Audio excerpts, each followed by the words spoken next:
Hi everybody, it's Allison from Seasoned Living, and there's Meredith. I started to call her Ruckus because I couldn't tell through the video. I won't show you Ruckus, he's busy. But I'm walking out on my property. There he is. And this is home. This is home.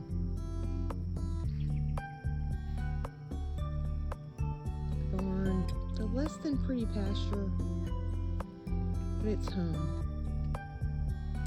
And we are about 3/4 of the way up toward the front of the property, and you can see that this is why I love this place.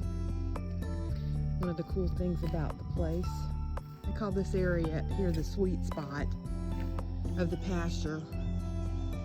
And the reason is it's the horses' favorite place. The grass is better here, or they like it better. They've made their sand pit right here. But what's so terrible about it is that when we bought this property,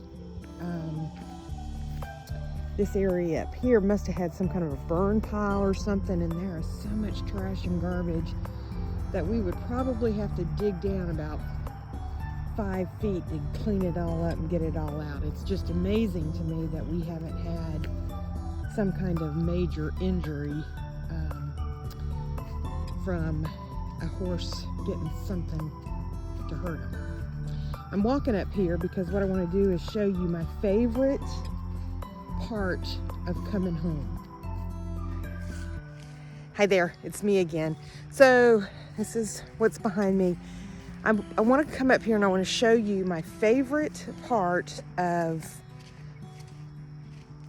coming home. It's one of the thing that I like the most about, well, I won't say I like the most, but one of the things I just love about our property. And it's one of the things that makes the idea of moving from here really sad, because I really do love where we live. I do love our home.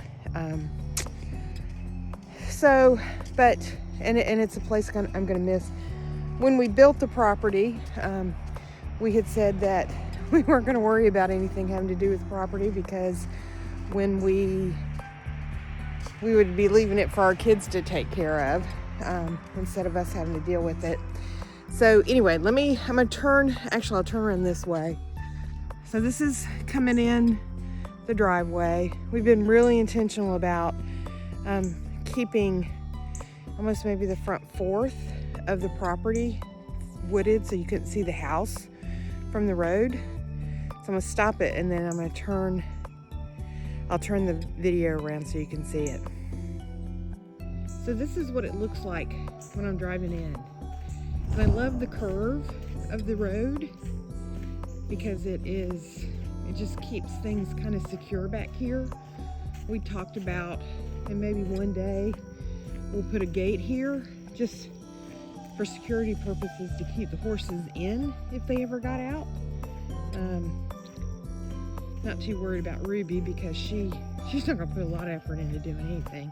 Billy, on the other hand, he might go exploring and get himself into trouble. But one of the reasons we haven't put a gate there has had to do with I don't want to put anything there to draw attention to the place. And right now people just don't pay attention to it. But this is where, as I'm driving in, I just love coming into the clearing and driving around and just seeing the property unfold. One of the things that I really wanted was having this driveway that circled around the edge of the property so that as you drove around, you could just take it all in. So I really like it. Gosh, there's some things that we need to do. And quite frankly, I don't know if they're going to happen or not. There's always ongoing maintenance. The pasture management has gotten ahead of us. Ahead of us, I guess, or behind us, or whatever. And my pasture is not in great shape, so it needs some work and probably would benefit from the work of a professional coming in to help. And we had hoped to fence in this yard, or this part of the field, and make it more pasture, and started to do that last year when COVID hit. But as everybody knows, the price of wood has gone through the roof, and it was just cost prohibitive to do it last year. Not to mention the fact that Lance had his neck surgery, and we would have had to have paid someone to do it instead of him doing it himself like he did with the first section of pasture that we've got over there. So, and you know, honestly, that's one of the challenges of having a non-horse husband.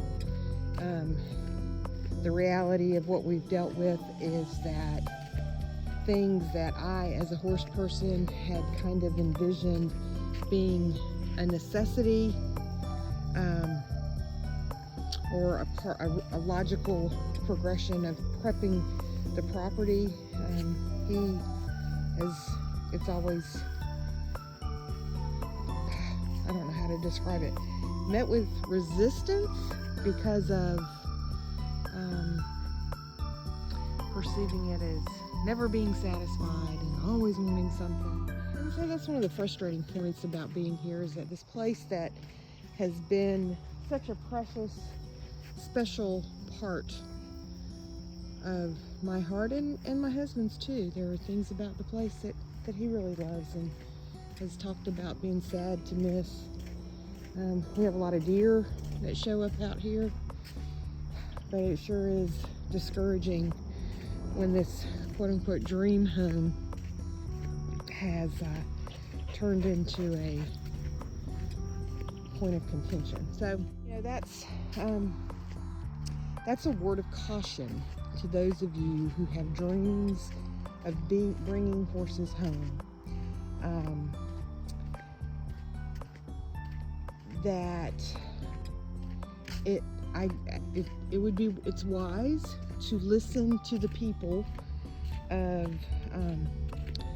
who know a little bit about all of that when they say, yeah, it's not all rosy like you think and want and hope that it would be. I remember being at Susie Weedman's farm in Sanford, Encore Sport Horse. She is a top-notch dressage trainer and competitor, and she just talked about and cautioned me about, number one, you don't really save money when you bring your horses home, because there's all sorts of things that go into the expenses of having a horse at home, like that, maybe even that,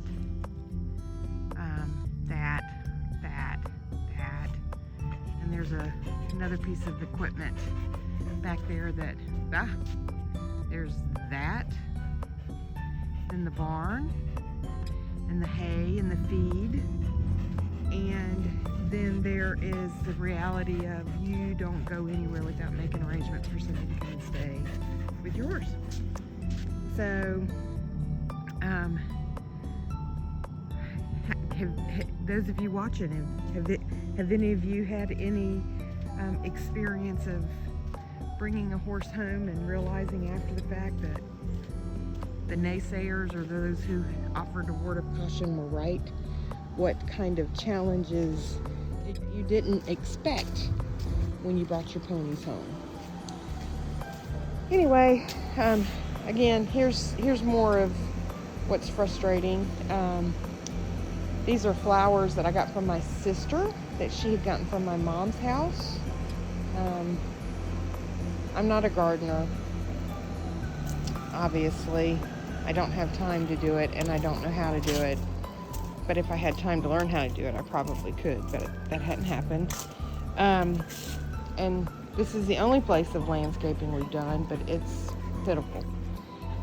Somehow or another, I think this is a squash plant. I don't know what that is. Maybe I'm wrong. But then I've had planters up here and right here. How the pansies have Hope you enjoyed the tour of what should have been known as Glyn Brae Farm. Have a great day. Thanks for tuning in. If you haven't already, please subscribe to my channel and ring that bell icon so you can get reminded of anytime I post a video. Thanks so much. Good talking to you.